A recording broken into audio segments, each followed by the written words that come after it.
this morning, and welcome to our off-site centres who are video conferencing in.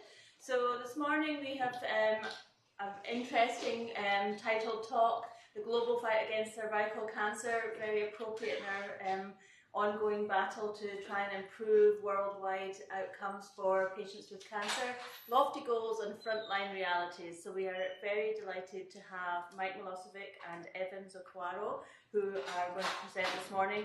Mike has insisted that I don't introduce him because if nobody knows him by now, really there's no point in me being here. But I will say that he is a clinician scientist and Director of Research Radiation Medicine Programme at the Princess Margaret Cancer Centre and University Health Network.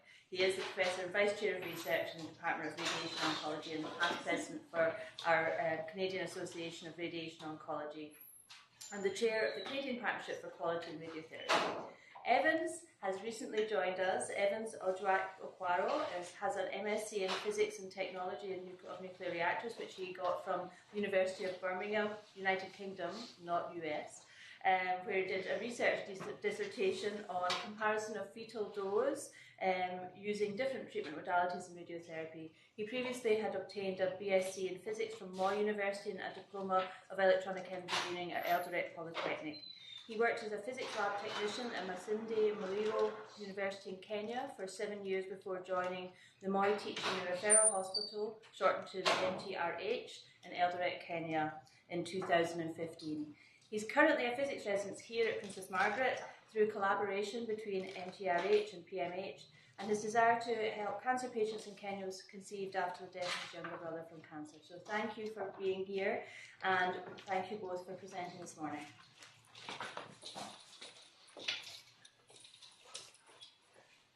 So thank you, BA. It's a pleasure. Thanks everyone for coming out on this cold morning.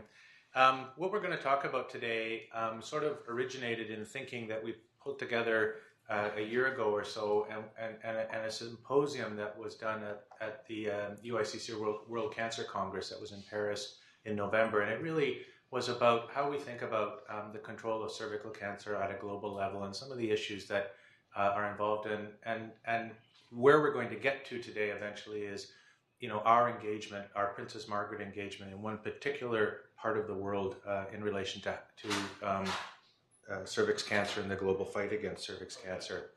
And everyone here knows, I think, that cervical cancer can be a major problem for women.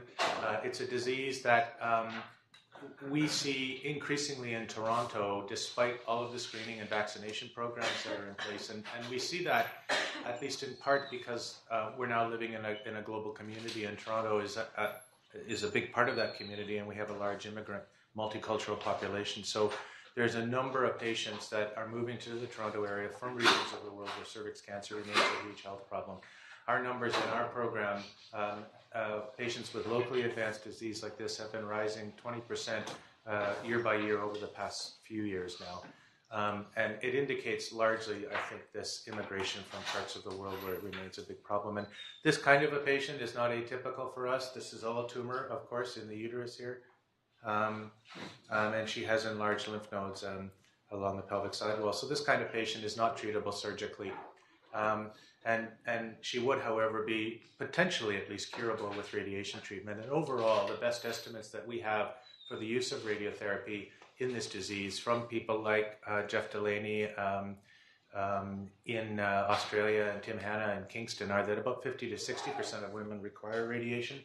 This is higher, of course, in patients with advanced disease and less or lower in patients with earlier stage disease. And this is pretty much, these are our results in about 300 patients going back several years now treated with radiation alone or radiation plus cisplatin.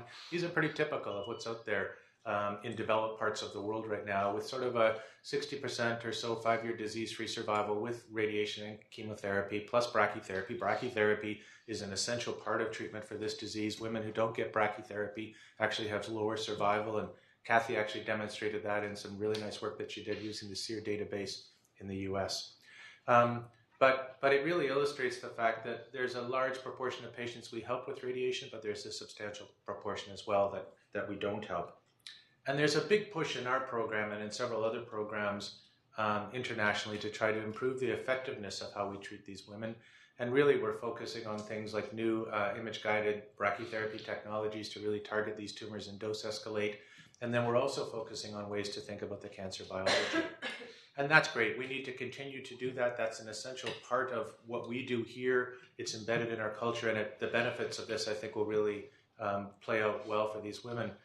But also, in my mind at least, there's this tension, because what we're doing here is really pushing at the margin of tumor control, trying to push those patients up the dose response curve and improve outcomes for them. And I think we will do that. On the other hand, in large regions of the world, these women, like the one I showed you earlier with that large scan, get no treatment at all. There's just no resources available to them. So there's this dichotomy, this tension in relation to what we're trying to do versus what's available for women throughout the world who really are dying of this disease every day. And cervix cancer really is now a disease of low and middle income countries and the developing part of the world. And this is just a map showing the distribution of cervical cancer incidence. This is from GloboCan, the World Health Organization. And you can see these dark blue areas in Africa, some parts of Asia, and in South America, where the incidence of cervix cancer is actually very, very high and persistently high, versus, look at Canada and the US and parts of Europe where it's actually quite low. And this low incidence it reflects the impact of things like cervical screening that have been in place for 40 or 50 years now, pap smears and that have really had an impact overall on declining incidence. And this kind of distribution in terms of the incidence of this disease, of course, also translates to mortality for women, because in many parts of the world, as I said, there's absolutely no cure available for women, or no curative treatment available for women with this disease, or at least advanced disease, when they present with it. So these two slides map very nicely and correlate very nicely. And I'm sure many people know this, but just to reinforce the fact, cervical cancer is now recognized almost exclusively to be an HPV-related illness. It's due to HPV infection. There are some very rare, unusual cases that are not HPV-related, but it's so linked to HPV that HPV is used as a diagnostic test in our environment. So if we're wondering about whether or not a tumor involving the cervix has arisen as a primary cervical cancer or an endometrial cancer, for example, our pathologists do HPV DNA testing to actually identify the viral genome, and that makes the diagnosis. I think the important part of this slide, though, is that there's a very long natural history associated with cervical cancer from the time people are infected. It's estimated that 75% of young people in Canada and globally, for that matter, will have an HPV infection at some point over the course of their lives, usually in their late teens, early 20s. In the vast majority of people, this is cleared without any sort of major impact. But in some people, there's a greater impact in that the viral genome is incorporated into the cells and actually changes the behavior of those cells and leads to malignant transformation. And you can see this happening or depicted in this picture here, where at this point there's incorporation of the viral genome, and then there's gradual changes in the appearance of these cells, which histologically and from a pathologic perspective are indicative of pre-invasive cancer. And over time, over the course of 20 or 30 years typically, these pre-invasive changes progress, and there's more genomic changes within these cancer cells, eventually leading to invasion. And this is where we're seeing our patients at this end of the spectrum. This is the range where we want to try to detect this cancer early through screening and actually prevent them from migrating along this path towards invasion.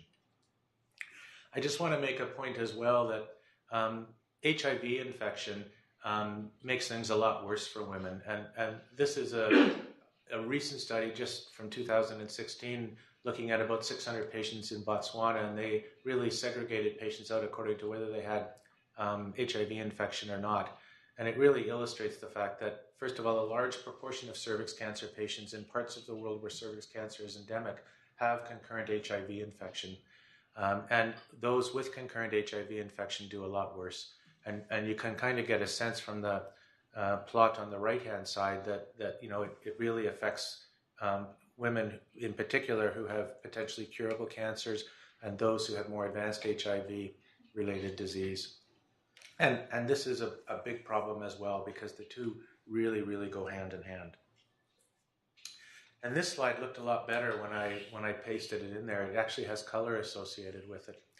So with this background, though, there's been a lot of discussion globally about the control of cervical cancer.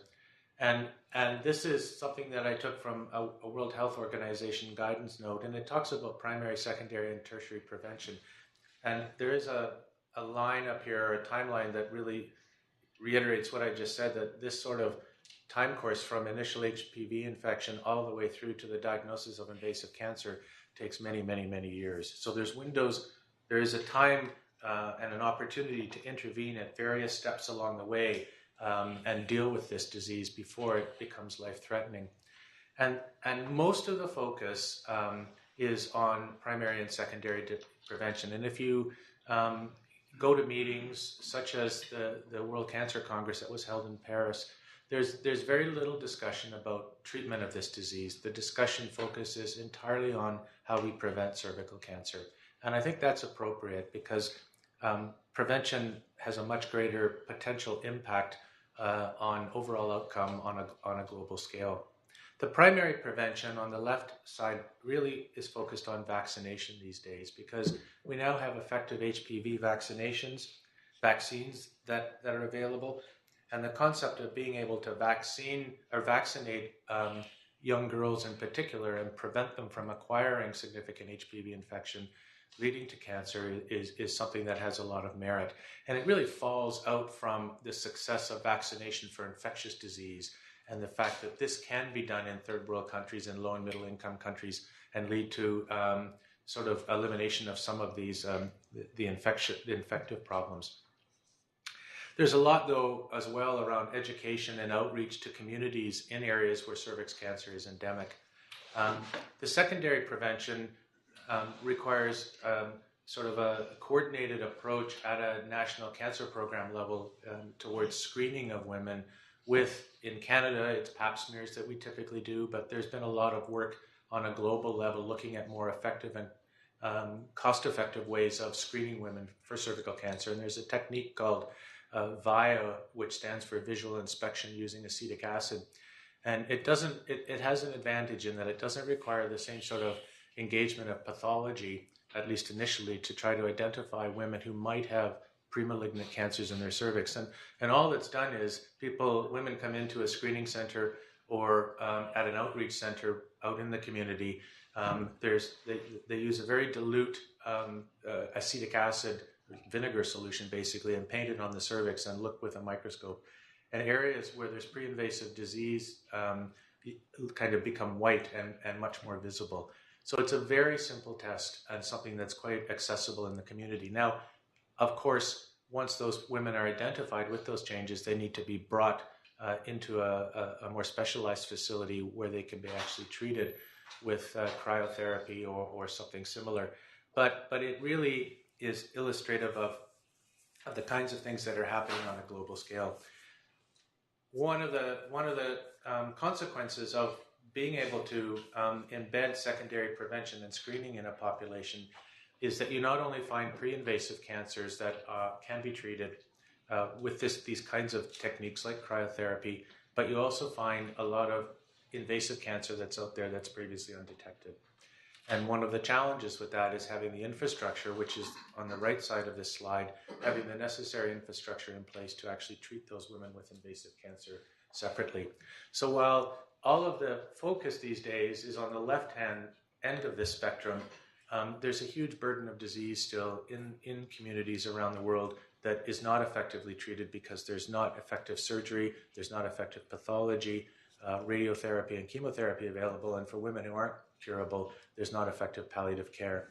And all of this needs to come under the umbrella, of course, of national cancer programs and really be considered in the context of societal and the healthcare benefits or the healthcare resources that are necessary, not just for cancer care, but for healthcare in general.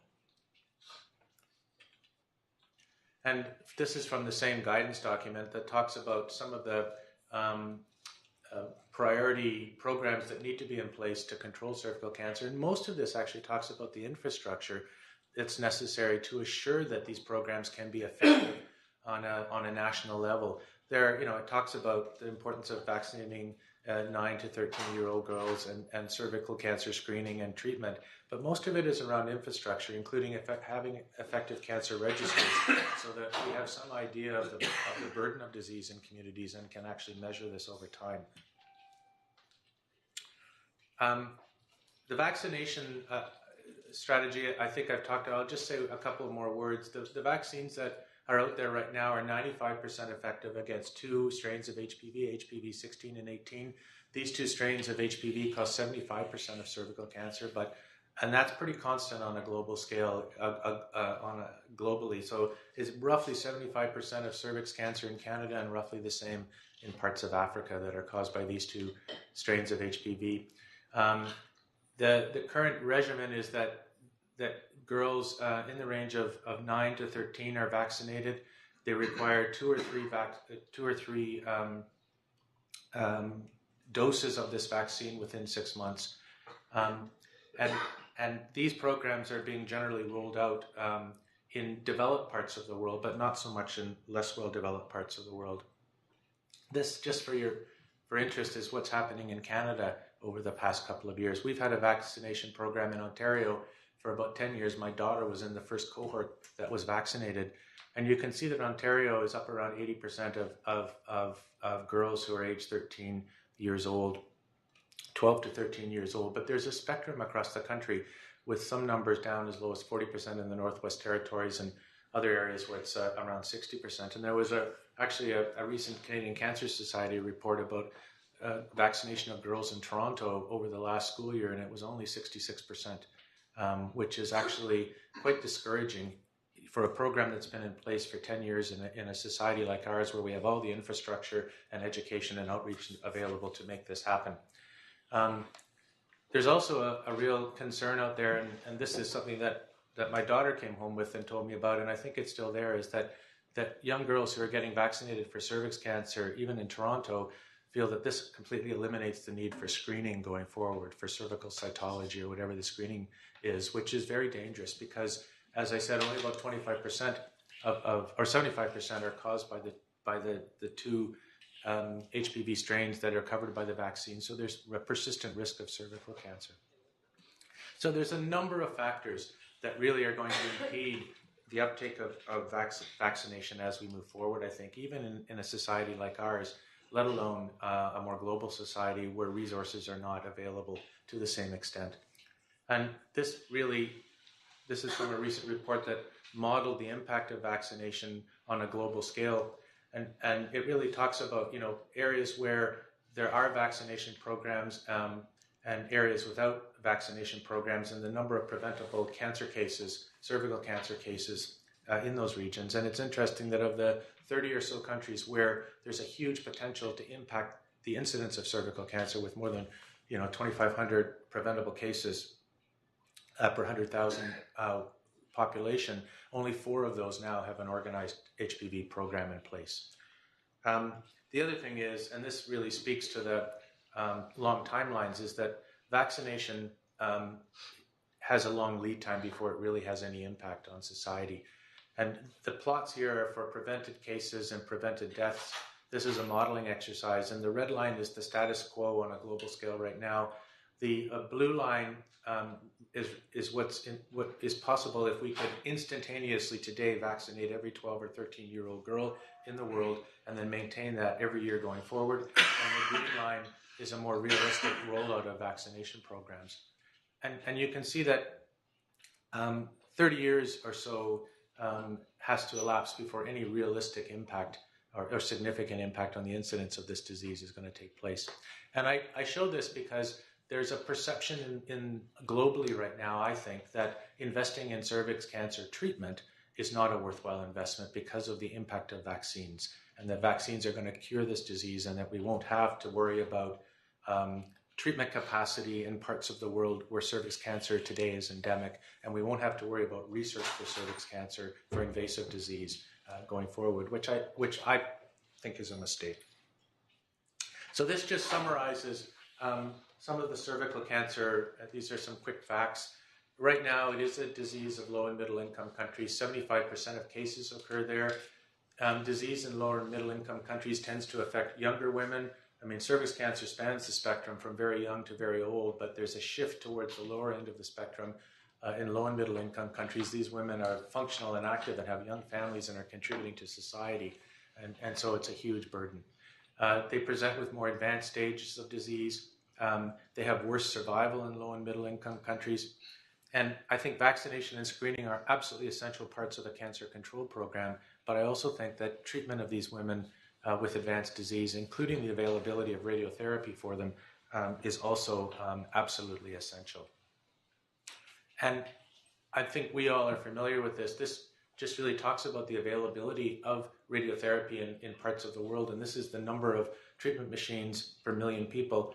Green, where we are, we have an abundance of technology and resource available to us. But in many parts of the world where cervix cancer is endemic, for example, in Africa, there may be no treatment machines whatsoever, no treatment capacity, or there may be one machine per million people. And often those machines are not functioning or not functioning in a way in which we think would be optimal or safe. And, this was addressed. Mary undertook this huge challenge of addressing this gap in the availability of radiotherapy globally while she was UICC president, and really asked the question, what does it cost to close the gap between what exists today and reasonable access to radiotherapy globally?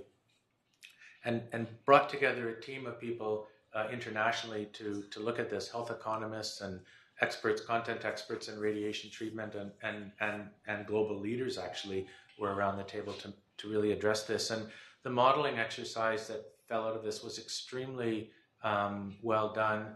And it looked at, the burden of disease in the 10 most common cancers on a global scale.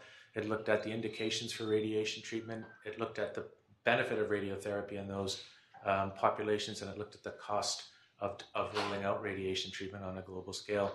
And what I really liked about this exercise is that it wasn't focused on us as healthcare providers necessarily. It was focused on health economists and people who actually control the purse strings and can invest in radiation on a global scale and eventually actually make things change.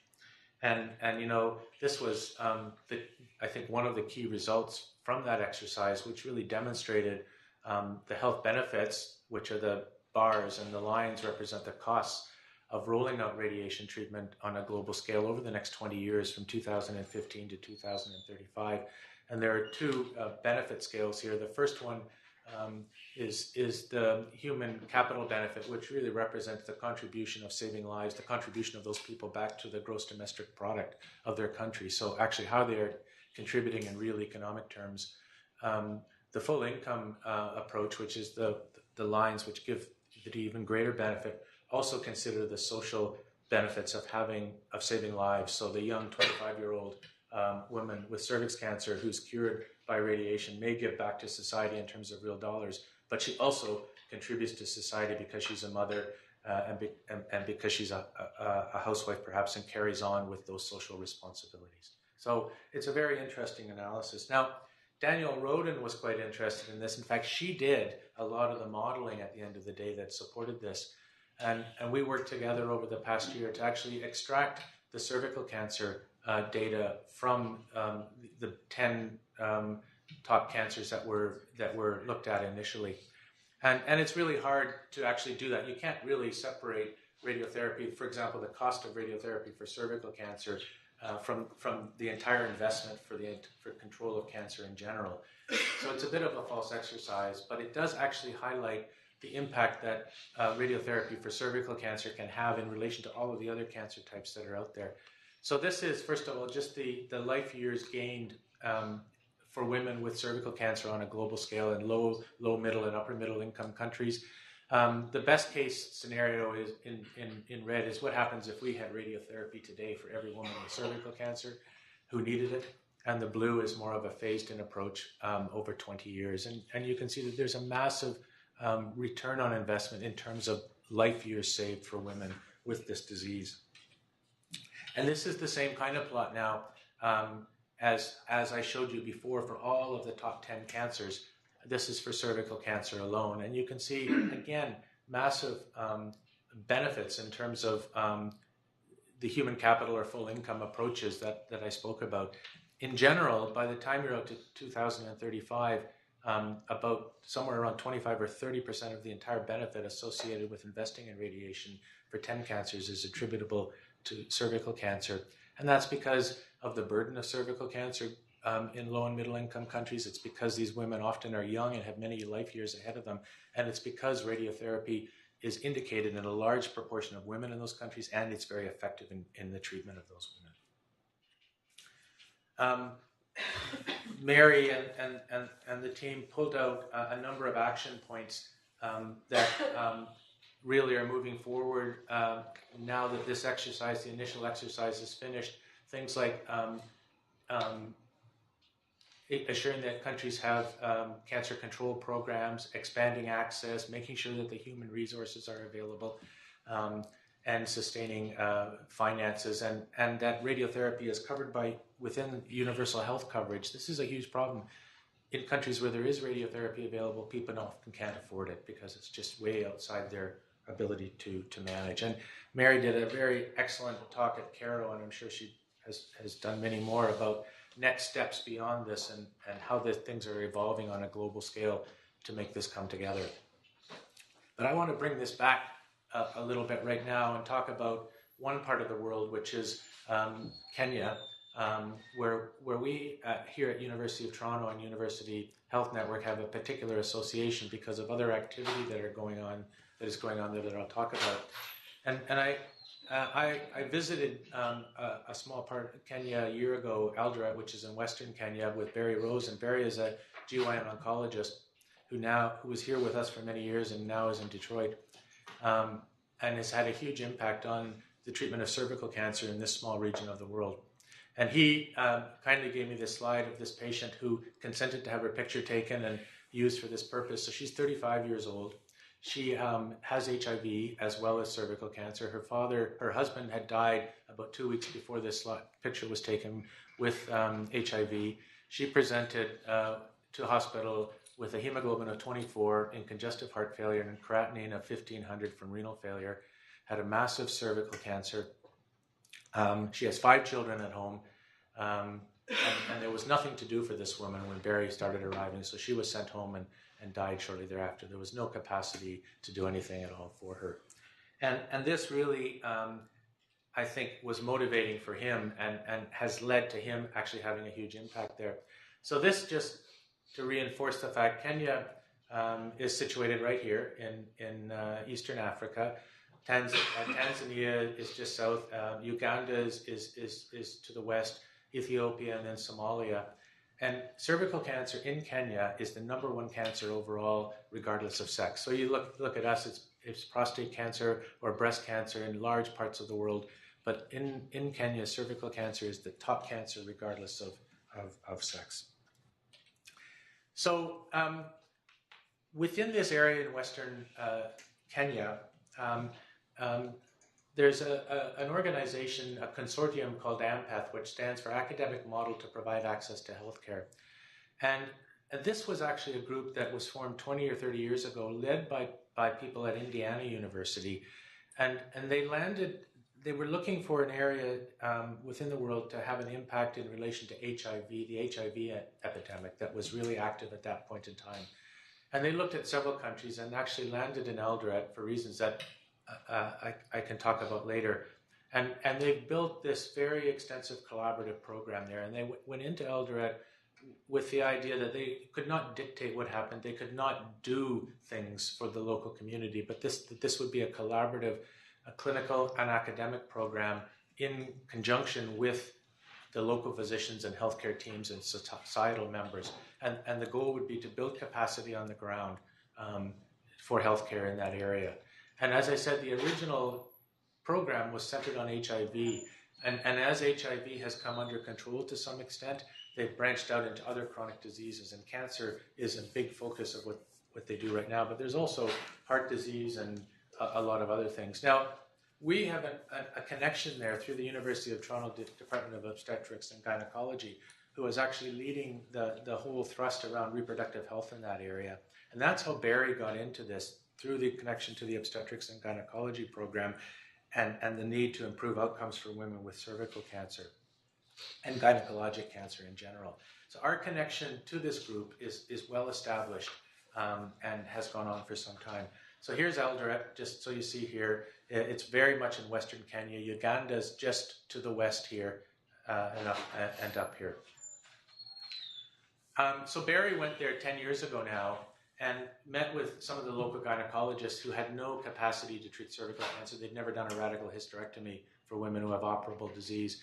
And one of the things that came out of this very early on was a Masters of Science program that was joint between the University of Toronto and Moi University to actually train gynecologic oncologists. So this is one of the first people to come through the program. This is Dr. Omengi, who actually spoke in Paris in November about the activities that have happened in Kenya.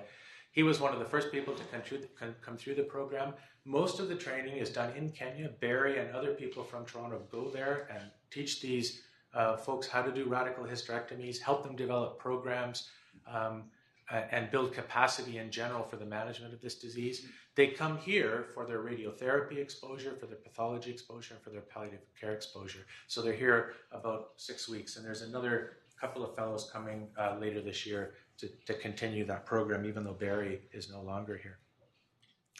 And Barry tells interesting stories about teaching him to do radical hysterectomies and the fact that he didn't sleep the entire night before they were going to do their first case on their own. But it all went very well, and they now do these cases on a regular basis. So there's been a huge thrust towards education and outreach and screening, surgery, and research. And they pulled together their statistics for what happens in Eldoret in relation to the patients that come in. In the last 5 years, they've screened almost 50,000 patients for cervical cancer. They've identified almost 2,000 pre-invasive cancers that have been treated, and about 850 invasive cancers. Now, one of the interesting things is that most of these women have very, very advanced cancers. Hysterectomy up front is not feasible or not appropriate in most of them, so they've adopted ways of helping these women by giving them neoadjuvant chemotherapy to shrink the tumors down, sometimes by giving women chemotherapy that allows surgery to happen, curative surgery to happen, but more often than not, it doesn't. It allows some control of symptoms, so it's a palliative maneuver. It gets rid of the bleeding. It gets rid of the odor that comes from the vaginal discharge these women often have, so they can go back to their local communities, their villages, and not be shunned in the same sort of way. What's interesting is that only 27 women got radiotherapy during this time frame, even though our best estimate in the Western culture is that 50 to 60% should be getting that. And that's a huge problem. And it's despite the fact that there's been infrastructure investment in the cancer program in Eldoret. This is a brand new building for chronic diseases and cancer. It's a lovely building. It just opened shortly before I was there. This is normally just clogged with people. This was about 6 o'clock in the morning one day when I took this picture, but it's normally absolutely clogged with folks and very busy. And when they designed and built this, and Monique was very much involved in this at the time, they recognized that radiotherapy was going to be a really big part of this. So they actually invested in or thought ahead and planned for radiation capacity. So this is outside. This is the outside wall of an above-ground bunker here. They have capacity to put 3 more bunkers coming out this way in the future, if that ever comes to fruition. But this is the inside, and nothing else has happened. And this has been there now several years without any real progress. They have pushed forward in terms of training people. They have 2 oncologists, Elias Melly and Jesse Opakas, one trained in Egypt, one trained in South Africa. They have about 4 radiation therapists who have trained in Kenyatta National Hospital in Nairobi. And they have one soon-to-be medical physicist, who is Evans, who's here training with us. And so I thought it would be really interesting at this point, because we've gotten to this point, we recognize that there's a huge need for radiotherapy to treat cervical cancer as well as other diseases, to hear Evan's thoughts on some of the challenges with healthcare in this area of Kenya and in Eldoret, and some of the challenges with getting radiation treatment into this space. So Evans, please.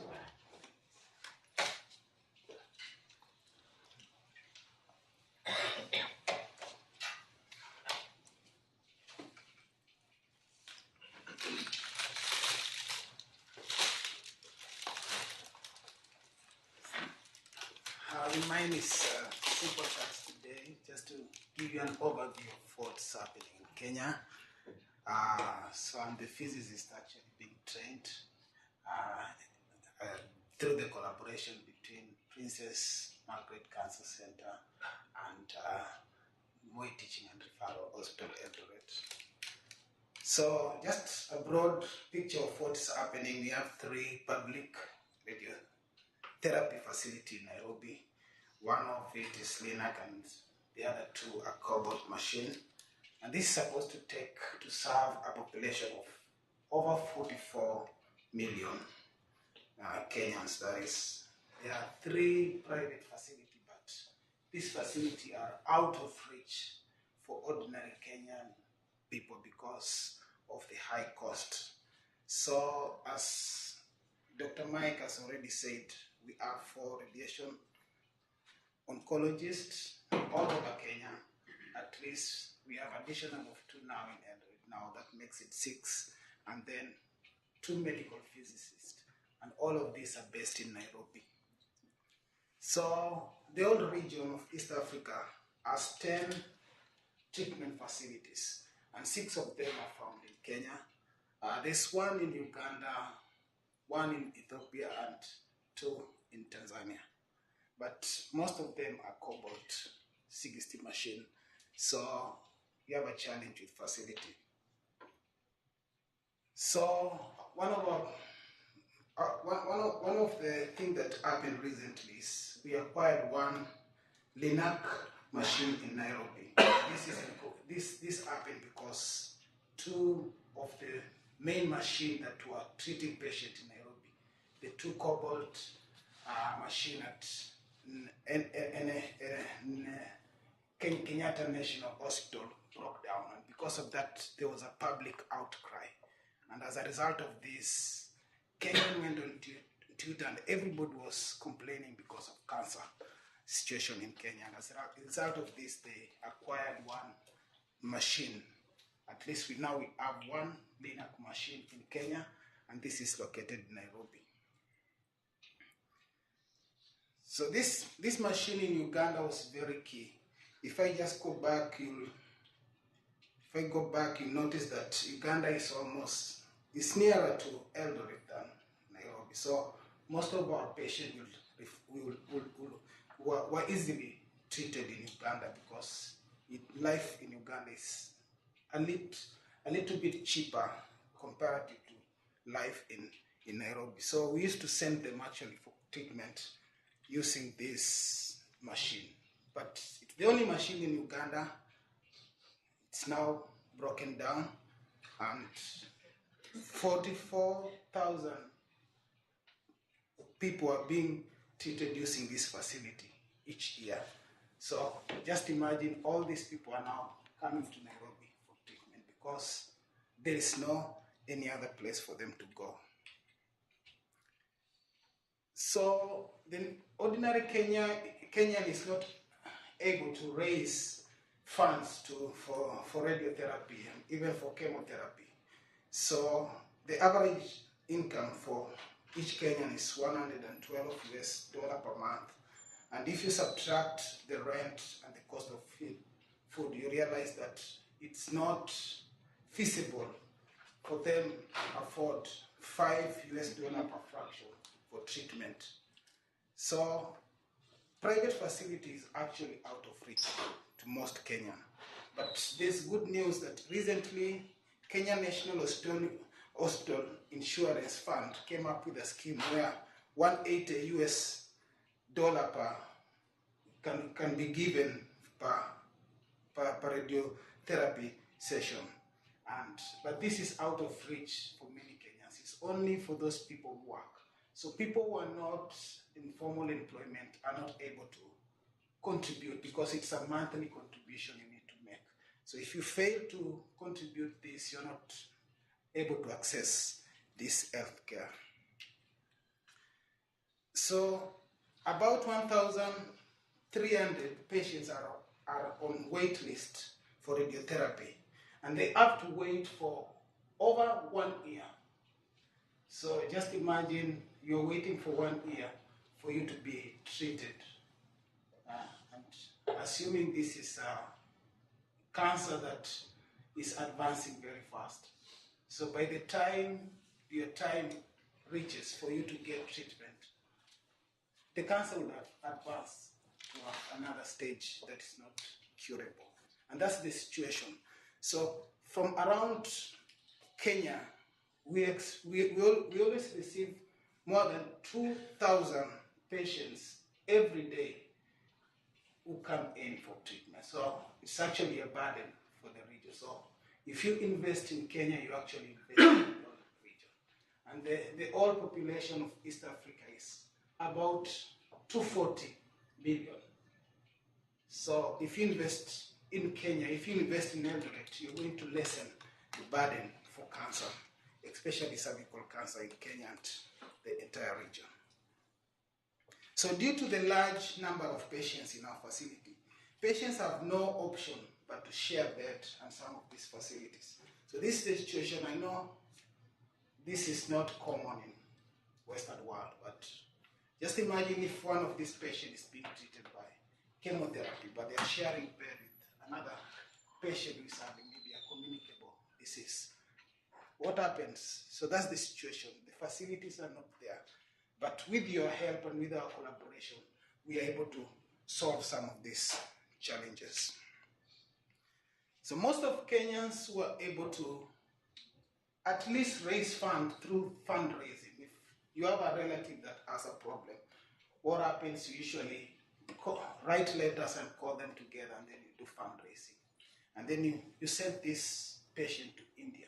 So we spend almost 148 million Canadian dollar each year just to send patients to India for treatment, especially radiotherapy. So there's something called medical tourist. And Kenya is known very well for medical tourism.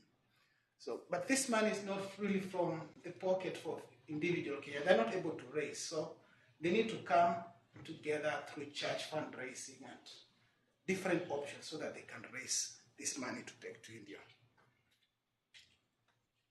That means if you are able to get our facility, this number will be reduced. This number will be used to do something more important. I'm very sure this is able to take care of one or two machines. I'm not sure of the price of one radiotherapy machine, but if you're able to bring these machines in Kenya, we are going to help our economy also. So we are doing something. The challenge is great, but we are doing something in Kenya in order to address these challenges.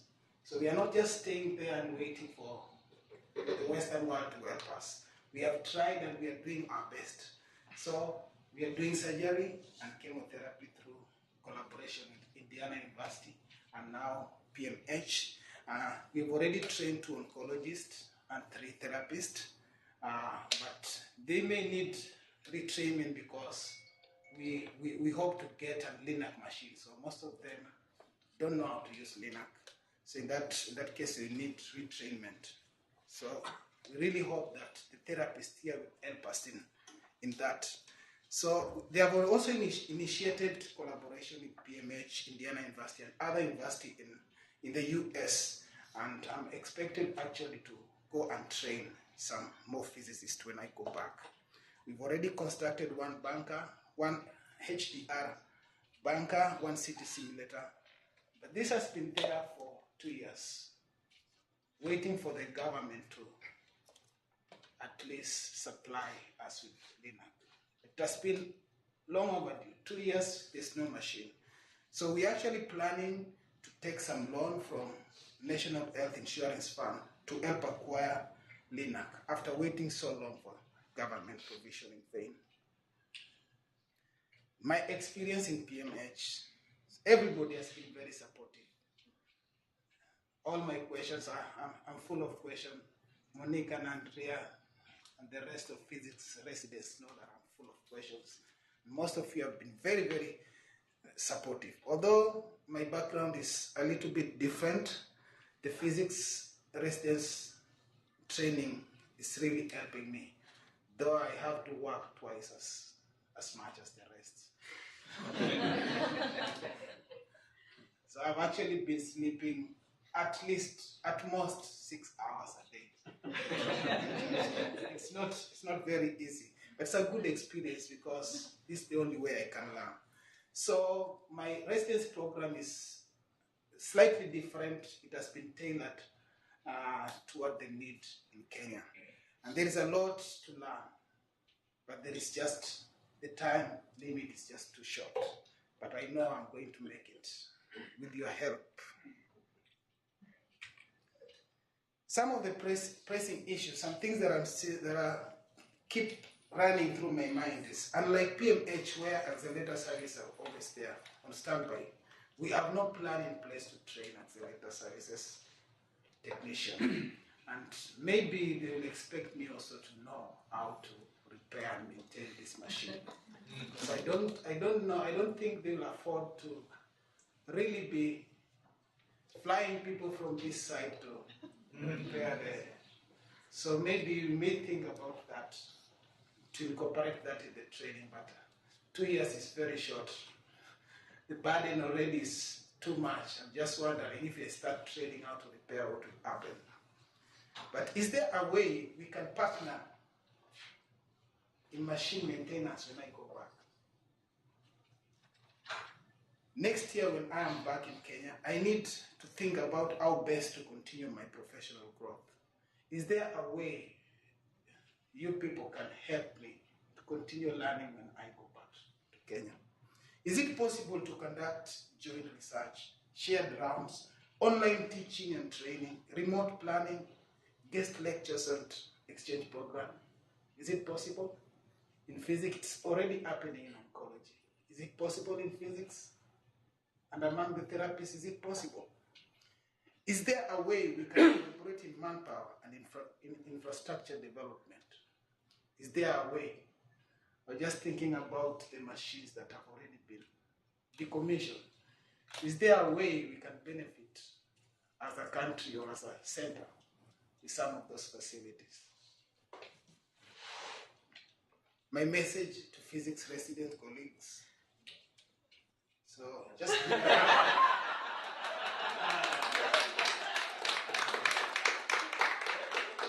to the rest, come visit, come share.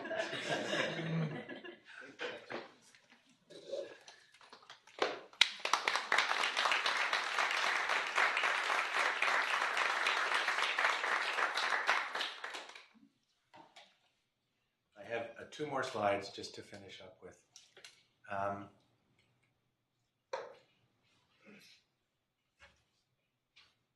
have to figure out where they are though.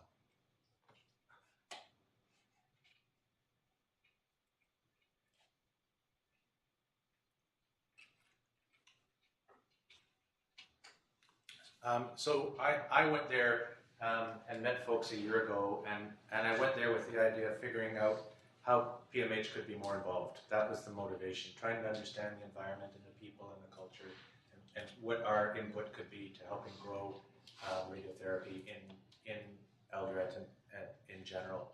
And I've carried on a dialogue with these people over the past year, and I just thought in the last minute or two, I've talked very briefly about some of the conversations we've had to give you a sense of how things move forward, and it really builds on what Evans has said. So there's a real public versus private tension in those conversations about how radiotherapy will become available. At the public level, at the university and at the Moy Teaching and Referral Hospital, there's been 2 competing dialogues. One is an IAEA competition or dialogue around their sort of standard approach, which is a cobalt unit, partly funded by IAEA, partly funded by the Ministry of Health in Kenya. The other is a dialogue with one of the industry partners who's put forward a proposal to the Kenyan government to a managed equipment proposal to put 35 LINACs into the country, make Eldoret a radiotherapy hub in Western Kenya, and guarantee maintenance, uptime of 95% for all of those machines, and also training of people going forward. So these are the 2 kind of competing things. It's not clear in my mind which one is moving forward at any point in time. I had a really exciting email in April of last year from the people on the ground there saying, it's moving forward, and then within a month it all sort of wanes. The public-private tension has been really exacerbated over the past 2 months because there's been a doctor's strike in Kenya. All of the doctors went on strike in early December. So all of the public facilities are basically closed right now. And they've shifted all of their energies towards private practice, where private practice is available. So people who are dependent on the public system, and Evans didn't comment on this, are my sense is basically dying right now. They have no access to care. And if you Google doctor strike in Kenya, you get numerous lists of all of these things that are happening. The other thing is the technology. I should say as well that I've just heard this week that there are 2 new centers, private centers, opening in Eldoret. Both in some ways supported, one supported by South Africa, where one of the young radiation oncologists trained. So there's money coming in from outside the country to build private centers, but this doesn't help the folks who can't afford private care, which is the vast majority of Kenyans who don't have health insurance. There's, of course, a question between a linear accelerator, state-of-the-art kind of technology, which all of the doctors want because that's what they've trained with, and a tried and proven cobalt kind of technology, and brachytherapy, which is really relevant to our cervix cancer population and to the burden of disease in Kenya, is usually an afterthought in these kinds of discussions. There's been discussion about a radiation oncology training program there, and there's a lot of enthusiasm for it. And we've had conversations about PMH collaboration. And my last slide is how do we help? And I think these are just a few of the possibilities and discussions that we've had. We're training already, helping them to train new personnel, physicists. There's been clinical support. A couple of the radiation oncologists, both of them have emailed me on several occasions about difficult cases, and I put them in touch with our colleagues here to have those kinds of conversations, and I think they really value that. There's a lot of work that needs to be done around program organization and quality and safety. I heard so many times when I was there, when we get the machine, when we get the machine, when we get the machine, everything is going to be okay, without really any acknowledgement of the fact that the machine by itself isn't going to fix this problem, that it needs to be a programmatic organization and structure around that. And I think that there's an opportunity for us to intervene there as well. And we talked while I was there about a number of other activities, but all of this has to move forward in lockstep with them acquiring the technology and us supporting them as that technology is operationalized. And it's a real challenge moving forward, and everything just seems to happen at a really slow pace. And I remember Barry telling me before I went, and people that I met there on the ground saying, don't be discouraged by the slow progress. I want things to go quick, as they all do, but things just happen at an incredibly slow pace. But eventually they do happen. Barry will still say that after 10 years, he goes back every year. He spends the first week that he's there pushing everything back up the hill because it all tends to slide back down when he's not there in terms of how they practice and how things are moved forward. But over time, with this kind of progress, he's actually seen a big improvement, and it's measurable on the ground, and palpable on the ground. So I think there is an opportunity, and there's an opportunity for us. And Evans, thank you for your great comments. Thanks, everybody.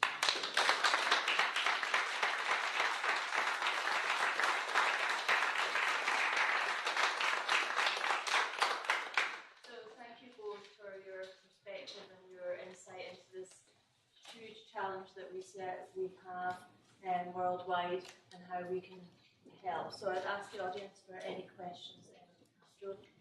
First of all, that was wonderful. Thank you both for that. I just wanted to sort of echo what Evan said about the accelerator services problem. So 7 years ago, I had the chance to spend some time at the Black Lion in Addis in Ethiopia, where they have 2 cobalt units, and at any given time, at least one of them is broken. When they need service for that unit, they have to fly a technician in from somewhere in Europe. It's extremely costly. The country can't afford that. So most of the time, they only have one functioning unit. And they have people just like this woman here who are dying. And when I came back, I had this grandiose idea in my mind that perhaps some of our retiring accelerator service people who still remember what to do with a cobalt unit might be persuaded to do some sort of medical tourism, and perhaps if we could raise a bit of money just for their travel, people might donate their time, and nothing really came of it at that time. But really it is a very, very integral problem, because people, whether you have a LINAC or whether you have cobalt, the people on the ground in that country have to be trained how to maintain it. Because even if you can't just call somebody from down the hall in 5 minutes, at least you can call somebody who's in the country who can come in a week or two. That makes a big difference versus having a machine sitting idle for 6 months to a year because it's broken. So I think that the idea you have about partnering and about showing the beautiful pictures of the lions and persuading people to come is a good one. And we should continue to try and look at those partnerships and see if there's a way we can build a plan for that. One thing that struck me was the ability of Kenyans to fundraise and send enroll people for treatment in India. That's a lot of money there. So I'm just wondering if people are thinking of tapping some of that money to support the local therapy programs as an investment in the future toward the cost of local population moving abroad for treatment. Yeah, there are some organizations that are trying to come up together to mobilize people to do something. So, but they need some support from maybe the doctors and the government. But there's something done. There are some organizations that are coming together. And people are thinking about it. My sense is, and Evans can correct me, is that the people who are traveling like that are the wealthy minority in Kenya. You know, every patient with a newly diagnosed cancer, there's an affordability discussion. And, you know, the docs sit down and say, you need radiation treatment. Here's what it's going to cost. Can you afford it? And almost invariably, they can't. And it's a very small percentage that are traveling. Is that right? And it's not in the bigger picture of things, a huge amount of money. Almost 10% of Kenyans cannot do that, but the 90% are not. So we have the extremely rich people, then we also have extremely poor people. So there's that clique of people that are able to do that. The ones that are not able to do that, they are doing it through fundraising.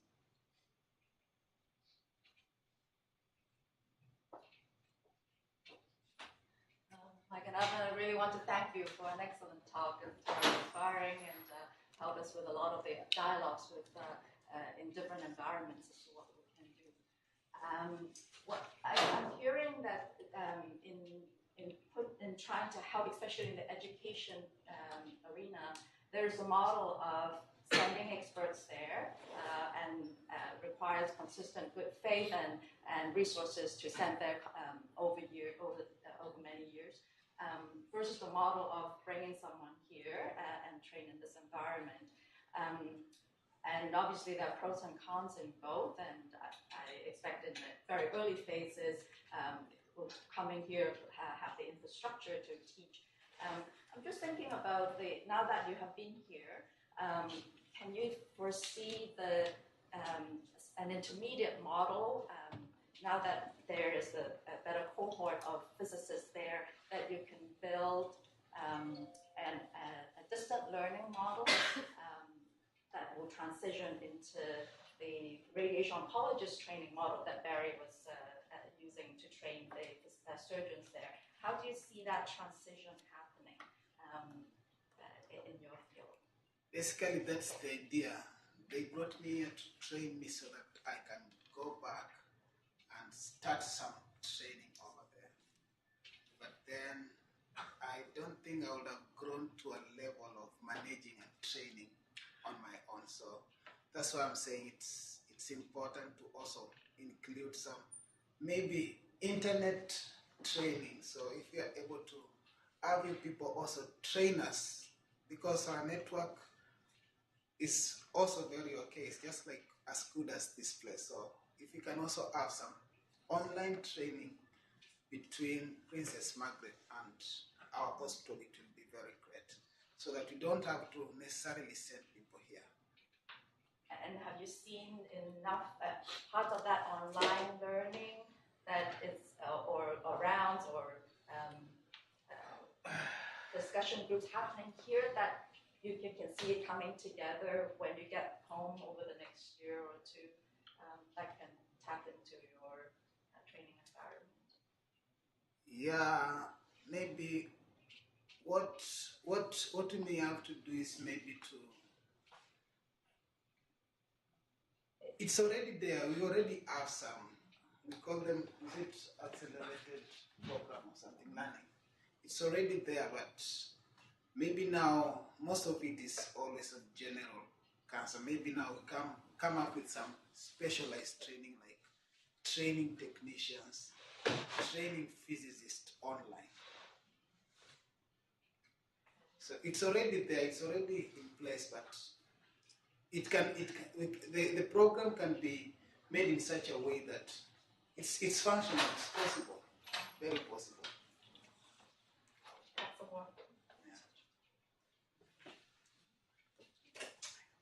No more questions. I want to thank Evans and what